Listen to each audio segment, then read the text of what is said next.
So this bill here is worth around $400. You should be looking for these rare serial numbers and paper money errors on every single dollar bill that you have. Real quick, by the way, guys, you got to get my book. I just released a guide to paper money hunting. It is available right now in the link in the comments of this video and in the description of this video. It's available on Amazon. Guys, let's get that book to #1. I show you all kinds of different errors to look for in that book, and I'm going to show you right now some of the bills that are in that book.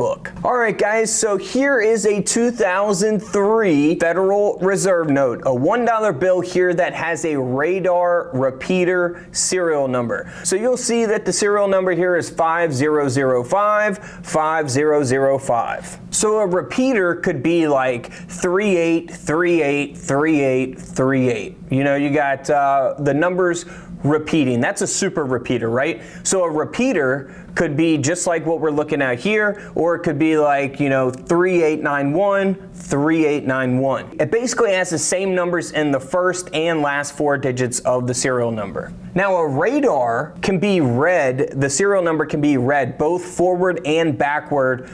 So like 8236638, you can read that backwards and frontwards the same exact way. You got 823 and it's ending on 328, and it's got 66 in the middle, or 11 in the middle, or 00. So that is an example of what those are. And this is a radar repeater.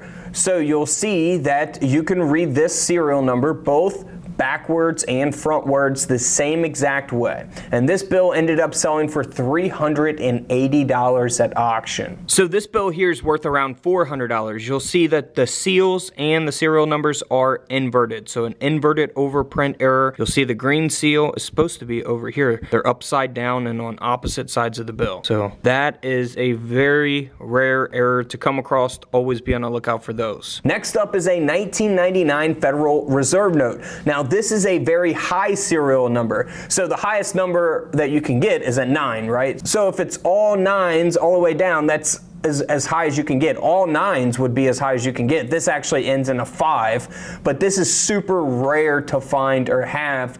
People collect these. I mean, super desirable. It's almost a solid. A solid would be all 9s or all 1s or all 0s, but this is a high serial number and it's a near solid. This bill sold for $950 at auction. Now this next one is worth around 85 bucks. You'll see that it has a misaligned seal and serial number. You can see that green letter there right over the design of the bill, and then you'll see this one here misaligned as well. It's supposed to be centered up with the 1. You'll see that numbers and letters there misaligned. So always be on the lookout for those. Around 85 bucks for that one. Here is a ladder. All right, so a ladder on a dollar bill is pretty obvious. So in this example, it goes 0, 1, 2, 3, 4, 5, 6, 7, right? I mean, that's pretty self-explanatory. Even ungraded, this bill sold for $985.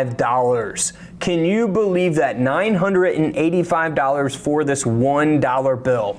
So this is why I always tell people to inspect their serial numbers and look for errors on their paper money as well. Now this next one's around the $50 range. If we turn it over here to the back printing, you can see that ink smear. So you can always look out for ink smears on your dollar bills. This one here around the $50 range.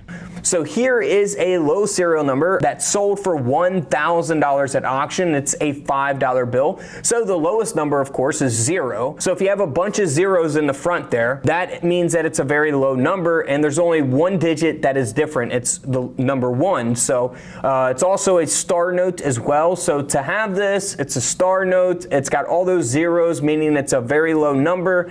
That brings a lot of value to this $5 bill, and that's again why it sold for $1,000 at auction. This $10 bill here is also around the $50 range. If you're not really paying attention to the bill, you probably wouldn't notice this, but it does have a gutter fold error. Now look at this. You can see that line right there. That is a gutter fold.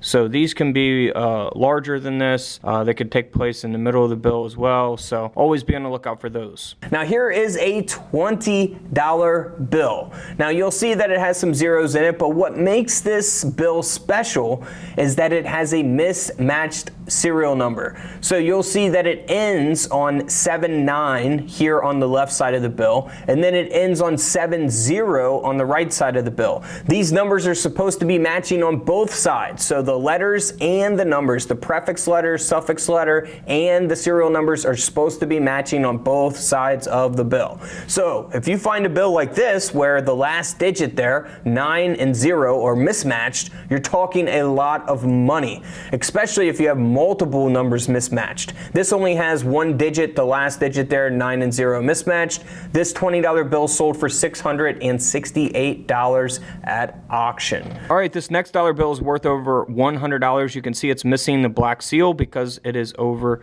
here. So that is something to always look for as well. That is super rare to find, but when you're going through bills at the bank, I mean, it's such an easy thing to look for. So always pay attention to that. Over $100 for that one. And then we have a bill here that has an insufficient inking error. So you can actually see the printing there on the face of the bill. It's not completely blank, but it is an insufficient inking error. Pretty obvious. Again, something like this probably not going to last long in circulation because, you know, people can easily, you know, distinguish an error like this and know that something's wrong, even people that are not really educated on paper money errors. So always be on the lookout for this. This is around $250. And here's a $20 bill worth around the $150 range. Not in very good condition at all. However, it is missing the seal, completely missing the seal over here on the right side of the bill. It has the seal on the left side. So always pay attention to your $20 bills as well, because that can give them a lot of value. $150 for a beat up $20 bill. This thing's been passed up multiple times, as you can see. It's been in circulation, but someone found it and was smart enough to sell it and make some money. All right, this next bill here, you can see that it does have an over inking of the seal here, the district seal. Look at that. I mean, again, pretty obvious if you're looking through your bills to see something like this. This bill is around the $225 range. So always inspect your bills very, very closely, and feel free to pick you up a copy of my brand new book, A Guide to Paper Money Hunting. There are $15 right now on Amazon, and the link in the comments below. And don't forget to subscribe in the middle. Feel free to check out the videos to the left of me, and until tomorrow, I'll see you guys in the comment section below. This is Couch Collectibles, and this is where I disappear.